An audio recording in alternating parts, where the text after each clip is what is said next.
আমার কাছে তো একটা টাকাও নেই, এখন আমি কিভাবে যে ইফতার গুলো করি? আমি এখন কি করব?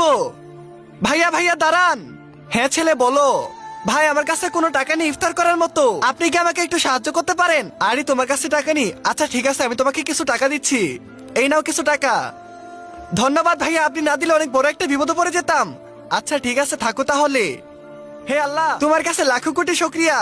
ভাইয়া আমাকে কিছু টাকা দিবেন, আমি অনেকদিন ধরে ইফতার করি না, আপনি একটু সাহায্য করলে আমি ইফতার করতে পারতাম। আচ্ছা ঠিক আছে, কোনো চিন্তা নেই, দাঁড়াও, আমি তো পানি খেয়ে থাকতে পারবো, বাচ্চাটিকে সাহায্য করি, তাহলে আল্লাহ তাআলা অনেক বেশি খুশি হবে। ইনশাআল্লাহ আমি আরেকদিন ইফতার করব। ঠিক আছে তাহলে তাকে দিয়েই দেই। ধন্যবাদ ভাইয়া টাকাটা দেওয়ার জন্য, আল্লাহ আপনাকে অনেক বড় করবে। আচ্ছা ঠিক আছে। আরে আজান তো হয়ে গেছে, এখন এখানে আমাকে নামাজ পড়তে হবে, না হলে আমার নামাজটা মিস হয়ে যাবে।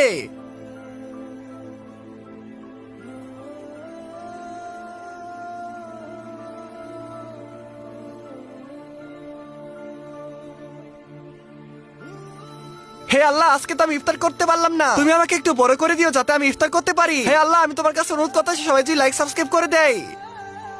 আরে এটা কিভাবে সম্ভব? এখানে তো অনেকগুলো খাবার এসে পড়েছে, তার মানে মহান আল্লাহ তাআলা আমার কথা শুনেছে। হে আল্লাহ, আমি তোমার কাছে অনেক বেশি খুশি হলাম। আমার ভিডিও যারা দেখতেছে তারা যদি ভিডিওতে লাইক সাবস্ক্রাইব করে দেয়, তাহলে আল্লাহ তাদেরকে অনেক বেশি বড় করে দিবে।